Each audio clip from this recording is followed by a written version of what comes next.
No longer was there any unease or sadness due to his practice being up and down, sometimes progressing and sometimes declining, as happened when he was staying in other places.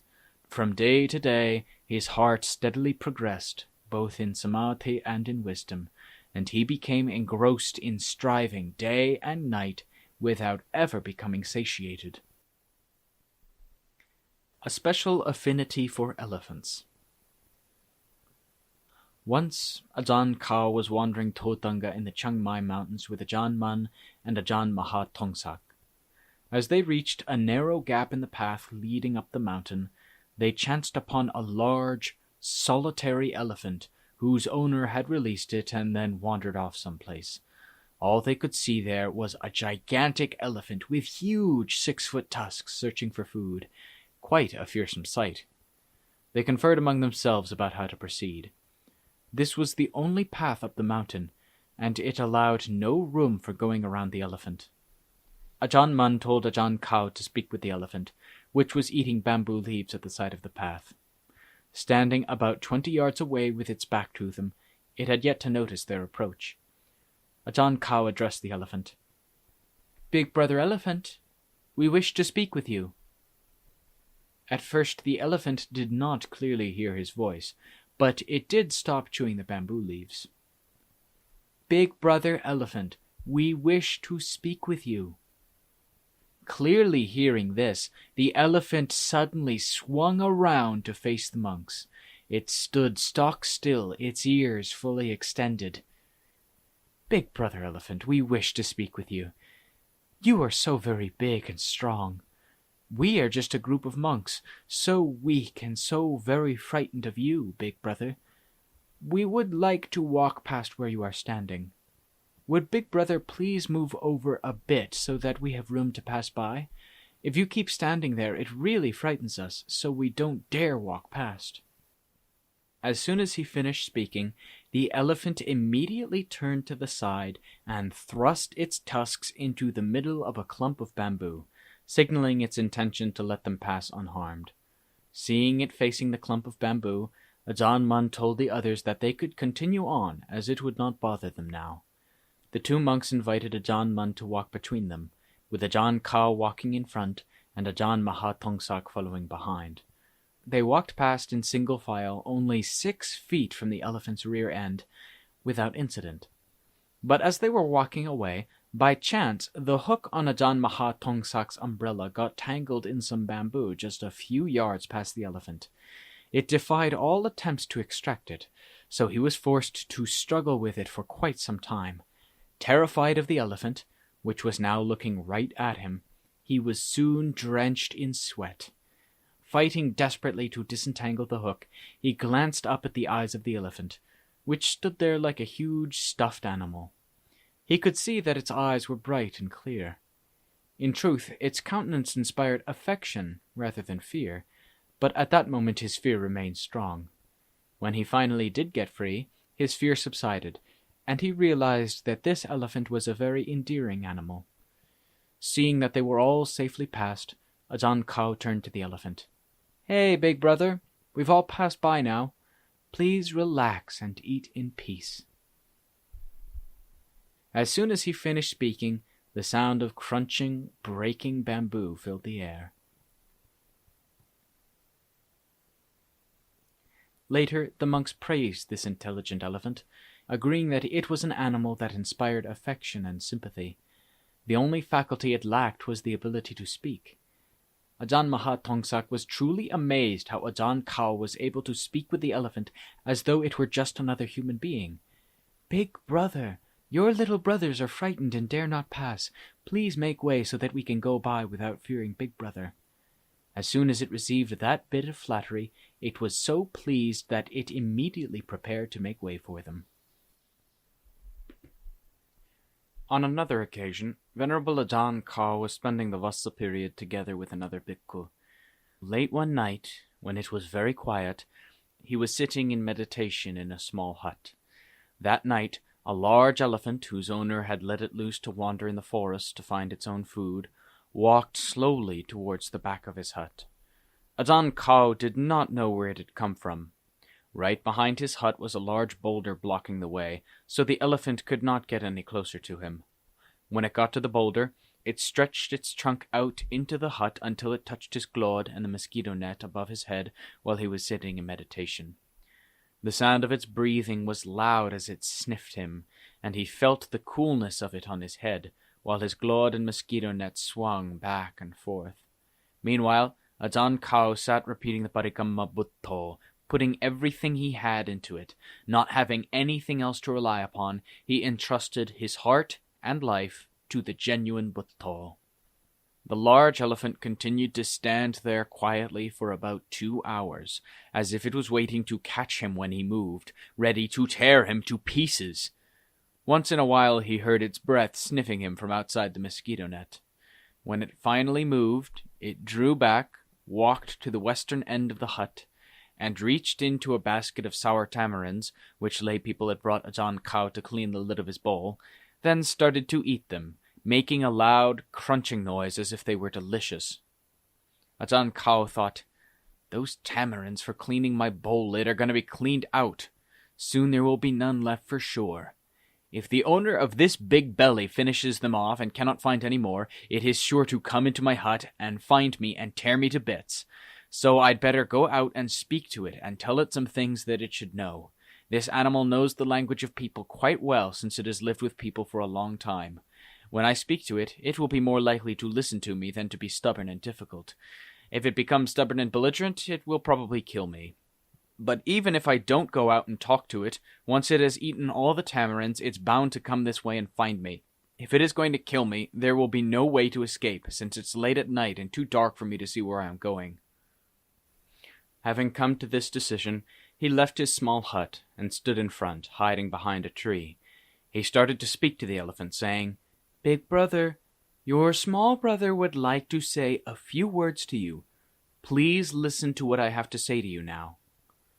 As soon as the elephant heard the sound of his voice, it went completely still and quiet without making a move. Then Ajaan Khao spoke to it in a mild, persuasive manner, saying, "Big brother, you have been brought up by people who have looked after you at their homes until you have now become fully domesticated. You are thus fully aware of the ways of people, including the language that they speak, which they have used to teach you for many years. You know all these things very well. In fact, you know them even better than some people do. So, big brother, you should also know the customs and laws of people, and you should not just do anything that you feel like doing as it suits your fancy. When you act in ways that are contrary to the ways of human beings, you can easily upset people. Then they may harm you, or, depending on what you do, they may even kill you. People are far more intelligent than all other animals in the world. All animals fear people more than any other species. You, big brother, are in subjection to people, so you should respect their ways, for human beings are more intelligent than you are. If you're even a little bit stubborn or difficult, they beat you painfully on the head with a hook. If you are very bad, they will probably kill you. Please don't forget what your little brother has taught out of compassion for you. Your little brother is a bhikkhu, so I will give you the 5 sīla. You should keep them well. Then, when you die, you will go to a state of happiness. At least you should be born as a human being with merit and the virtue of Dhamma in your heart. Should you be born higher than that, you may go to the heaven realms or Brahmaloka or higher still. All of those births are far superior to being born as an animal like an elephant or a horse, which are used to draw carts or to drag logs about while being beaten with whips. Such a life is nothing but torment and trouble that lasts until one dies, without there being any chance to get free from that burden, just like the life you must put up with at present. Big brother, please listen carefully and make a true resolve to accept the moral precepts. They are, firstly, Varnadibada. You must not kill people or animals deliberately by taking advantage of your strength and ability to do so. And also, you must not mistreat or oppress others, whether people or animals. To do such things is to do evil. Secondly, Adinadana. You must not steal or take for yourself things which belong to others, or which others are keeping for their own use. such as the tamarind in that basket which Big Brother was eating just now. They were given to me by people for cleaning the lid of my bowl. But I don't take offense at this, for I don't want you to make any evil Dhamma at all. I just mentioned it to show you that it's something that has an owner. If things such as that are not given to you, you should not eat them, nor should you walk over them, trampling on them and damaging them. Thirdly, ga me sumitachara. You must not have sexual intercourse with any animal which already has a mate, for this is wrong. If you have sexual intercourse, it should only be with one who has no mate, for this is not wrongdoing. Fourthly, musawada. You must not lie or deceive. Let your actions and your behavior be true and straightforward, not deceitful in such a way that they give a wrong impression or fool others. That is also wrong and evil. Fifthly, sara meraya madza pamadatthana. You must not consume anything which causes intoxication or drunkenness, such as alcoholic liquors. To do so is wrong and evil. You must keep these precepts, for if you don't, you can fall into hell when you die. There you will have to put up with great suffering for long periods of time, perhaps for aeons, before you reach the end of the Dhamma that led you to hell and you can rise out of it.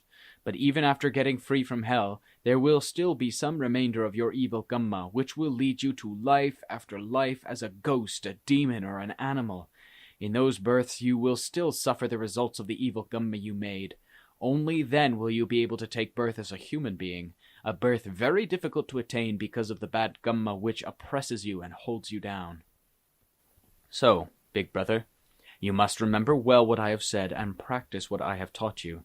Then you will get free from life as an animal and be born as a human being, or a devata, in your next life for sure. That is all I have to teach you now. I hope that Big Brother will be glad to do these things. Now you may go find a place to rest or something to eat, as you wish. Your younger brother will now go and practice his meditation. He will share some of his virtue with you and spread out metta to his big brother so that you will never be lacking in happiness. Now, Big Brother, it is time for you to go elsewhere. It was most remarkable that for the whole time that he was teaching it, that large elephant stood absolutely still, as though it were made of rock. It did not fidget or move at all, but stood motionless until he had finished speaking. Then, as soon as he had given the Sīla with his blessings and told it to go, it began to move its huge body, making a noise like an earthquake while it drew back, turned around, and went off. It walked away in a deliberate, thoughtful manner, as if it truly understood everything it had heard. Thinking about this incident, I cannot help feeling a lot of sympathy for one whose body was that of an animal, but whose heart was that of a human being, able to appreciate the teaching on good and evil that it received without being obstinate or arrogant, as one might expect from such a large and strong animal. In fact, it was very mild-mannered, and appeared to appreciate the moral teaching throughout, and as soon as Ajaan Khao told it to go, it immediately turned around and went away. While listening to his teaching, it listened so attentively that it almost stopped breathing, just like those who listen to a Dhamma talk given by bhikkhus should, with full respect for Dhamma.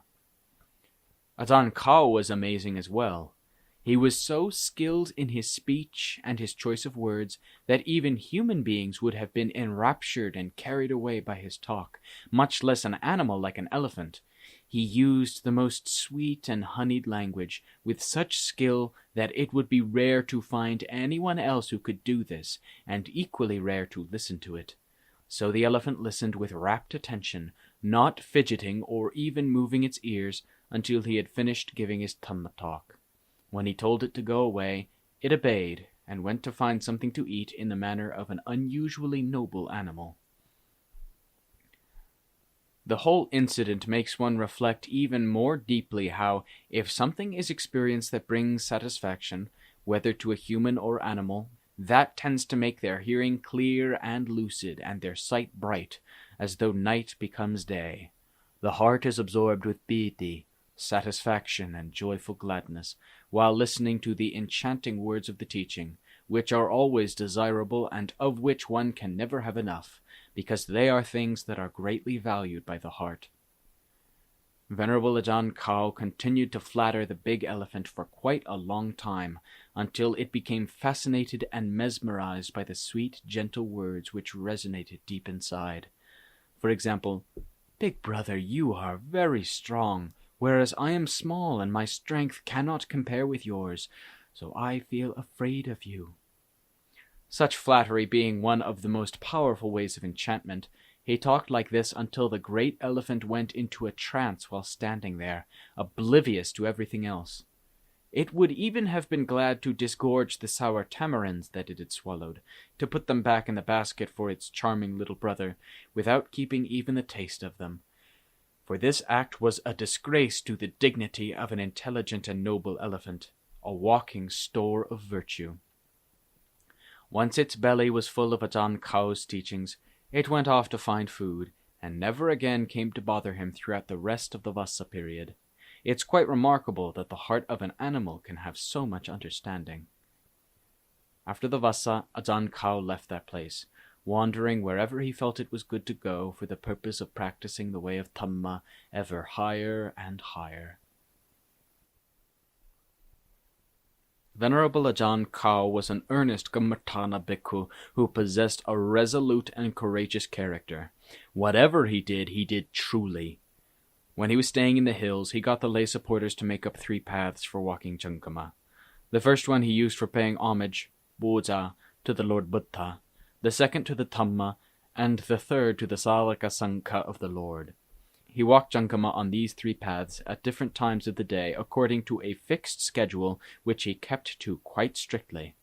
As soon as he had finished his meal in the morning, he walked Jankama on the first path paying homage to the Buddha, and continued walking until about midday.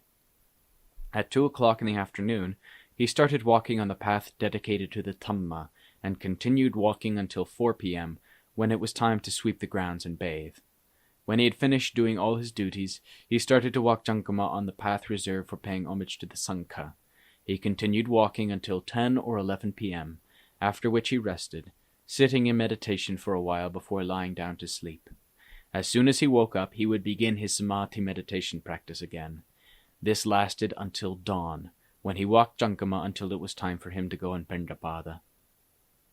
Some nights, he would sit in meditation practice the whole night, not getting up from his seat until dawn. Normally, when he sat in samadhi meditation, his heart was very bright after he had finished. But at those times when he sat all night in meditation, the material world disappeared entirely from his awareness, and even his physical body seemed to have gone as well. It was altogether a most remarkable and wonderful thing, right from the time that he sat down to examine painful feeling, dukkha vedana, until it died away and ceased due to his examination of the pain, which took his citta deep into a subtle and intimate state of calm.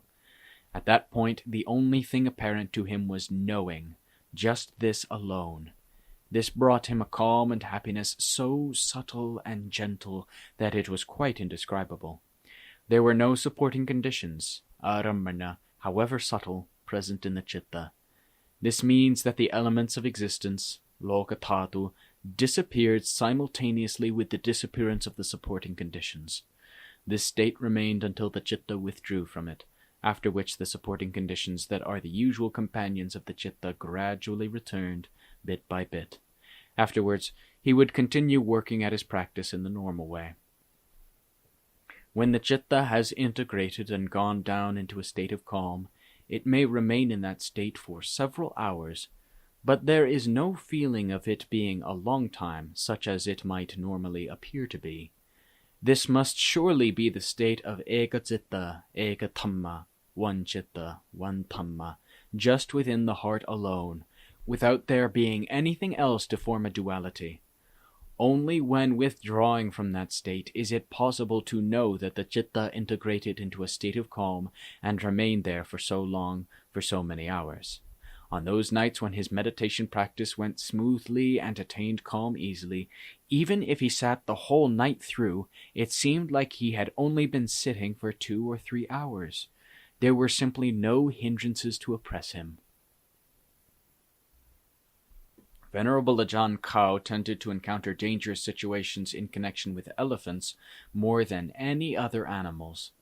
Soon after the previous encounter, he met another large elephant in the Mae Bang district of Lambang province, and this time he was almost unable to save himself.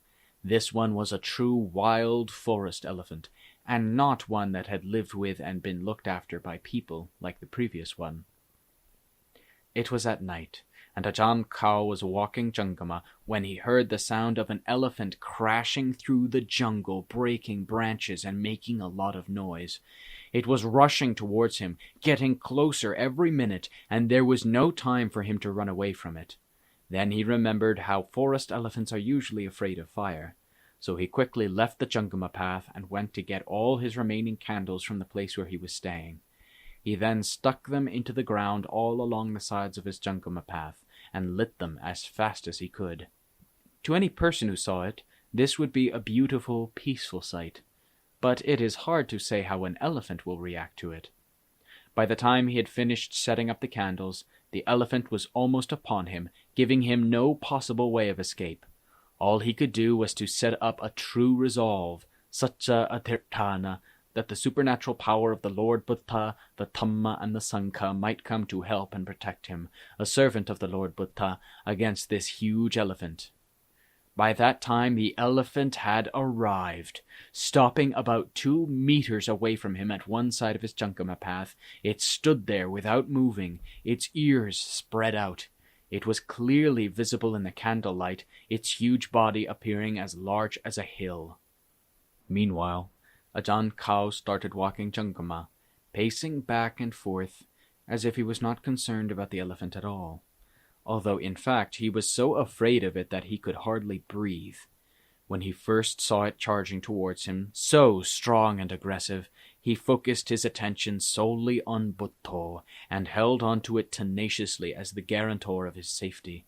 Apart from that, he thought of nothing else. He did not even let his thoughts go out to the giant elephant as large as a hill, which had come to stand by the side of his Jangama path, for he was afraid that his chitta might slip from Buddha, which was his best refuge at that time.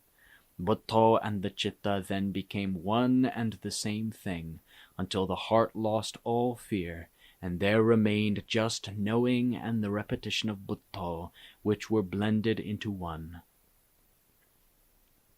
Meanwhile, the elephant just stood there like a mountain, looking at him without fidgeting or moving, its ears spread wide as if to indicate that it was not ready to accept any friendly advances.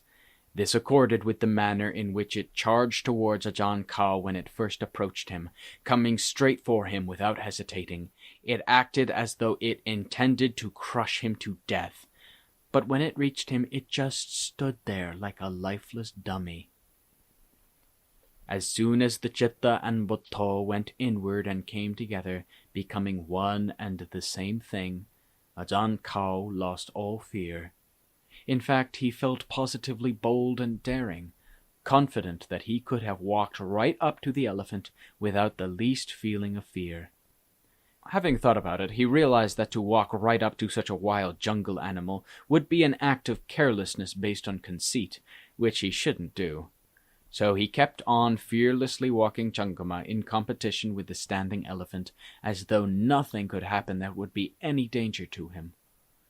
The elephant must have stood there for about an hour, by which time the candles were almost finished.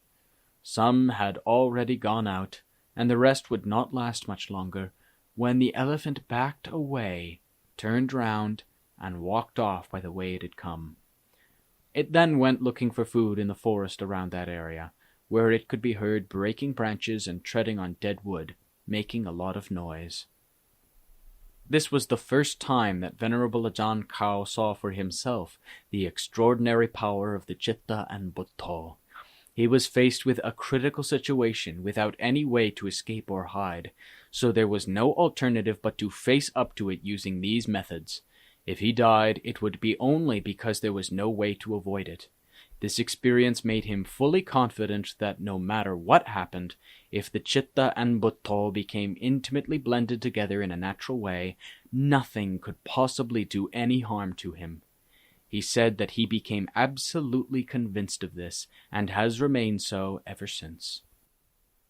It was also very strange how the elephant, instead of becoming wild and violent when it reached him, just stood there quite calmly, its ears spread wide as it watched him walking in meditation without getting tired of it. Once it had seen enough, it drew back, turned round, and went on its way, searching for food in a manner that showed its stomach had lost all its former aggression. One cannot help but feel more sympathy for this elephant than for the previous one, which was a domesticated animal that knew the language of people quite well. But this elephant had been a wild animal living in the forest since birth, and it must have been over 100 years old by then. As it was most unlikely that this one knew the language of people, Ajaan Khao did not speak to it at all. Instead, he simply continued walking Jankama. Unlike the first elephant, this one did not have a halter around its neck. The villagers later told him that it was a wild elephant that had been the leader of a herd for a long time. Why it should have been wandering about on its own at that time, nobody could say. Perhaps it just left the herd for a short time.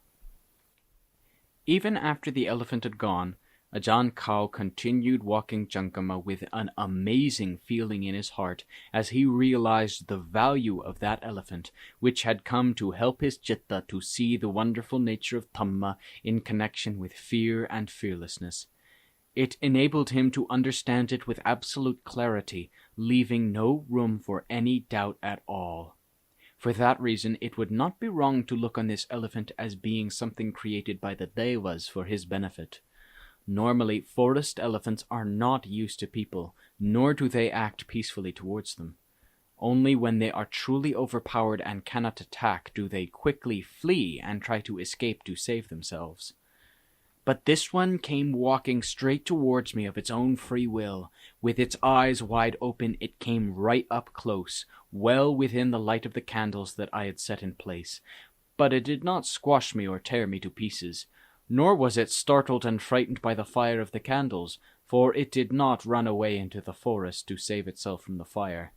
Instead, after walking up to me in a bold, imposing manner, like it was the boss, it just stood there for over an hour, appearing neither aggressive nor afraid. After that, it simply went away.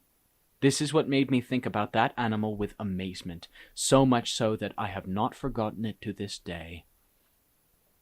Because my heart had full faith in Dhamma from then on, no matter where I wandered or where I lived, I was never afraid. As it says in the Dhammapada, Dhamma guards those who practice the way. Dhamma never lets them die, buried in mud or water like an old log of wood. Knowledge of the chitta and Dhamma that truly reaches the heart is most likely to be found at those times when we are in a critical situation. When a situation is not really critical, the chitta tends to act up and become agitated by endless kinds of kilesas, so much so that we can hardly keep up with them. In fact, we are likely to let them inundate us, even though we see them in full view. It's as if we are unable to restrain the kilesas, or even keep pace with them long enough to deal with them effectively. But when the situation is truly critical, so that we are actually driven into a corner, the chitta and Dhamma become strengthened. Though where the strength comes from is hard to say. The heart then bows down and submits, putting its faith in Dhamma without resisting.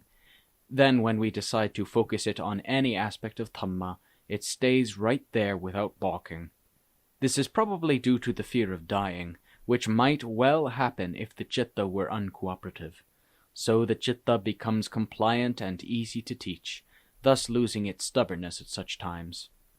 This is probably the reason why Thotanga Kamartana bhikkhus like going into the forests and hills, even though they are quite afraid of death, and one part of their hearts does not want to go to such places. My chitta was like that. I cannot speak for other people's hearts, but if they are determined and fully committed to training themselves so as to get to the causes and reach the results of the way of truth, it should be much the same for them as well. The chitta is the dwelling place of both Dhamma and the kilesas, factors that can make people feel either full of courage or full of fear, full of goodness or full of evil. Training in accordance with the right causes brings those results which are the purpose and aim of Dhamma. Such training is able to make all the various kinds of kilesas surrender and vanish until they have all gone, without leaving any trace or seed that could grow again. For myself, I have a rather coarse and rough character, so I tend to have confidence in the strict discipline and rough methods that enable me to counteract those gross natural tendencies within me called the kilesas. Like that time when the large elephant came walking up to me while I was walking Jankama. That was a time when I clearly saw the kilesas as well as the Dhamma of the Lord Buddha within my heart. Normally, the heart which is dominated by the kilesas is very difficult to discipline and train.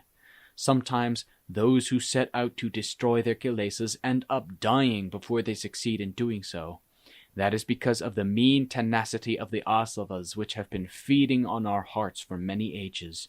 But as soon as I got to the point where there was no escape, when that great elephant came to help me, the most stubborn kilesas, the ones which had been so clever at resisting my efforts, all went into hiding, though where they went I don't know. Then it became easy to instruct the heart. When I ordered the heart to remain fixed to an aspect of Dhamma, it immediately agreed and did so. It was as if oil had been put into the machinery so that there was virtually no friction as there had been before. As soon as the kilesas left the heart, the Dhamma, which was already developed and just waiting there, arose at the same moment and shone forth brightly. Simultaneously, courage and fearlessness towards everything immediately arose within the heart. All those things that I had sought for so long were there for me to see and admire to my heart's content. Meanwhile, the fear of death had disappeared. Where to, I don't know, but it enabled me to see quite clearly that fear is a kilesa which has always asserted control over my heart. As soon as the fear that was oppressing and deceiving my heart disappeared, even though it may not have disappeared entirely, I saw quite clearly at that moment how baneful a thing it is.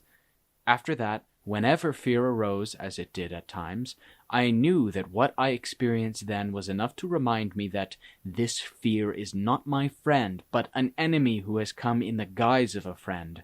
It could no longer make my heart have confidence in it as before. I resolved that throughout my life of striving for Dhamma, I will endeavor to drive it out every time it arises, until the essential nature of this enemy posing as a friend has entirely disappeared from my heart. Only then can I relax and be happy and free from all kinds of concerns and anxieties. It seems to me that if we take refuge in Dhamma, take real interest in Dhamma, love and attend closely to Dhamma, and practice it truly in the way that the Buddha proclaimed it to us with complete certainty and true metta, then the realization of Dhamma at its various levels will no longer be beyond our reach.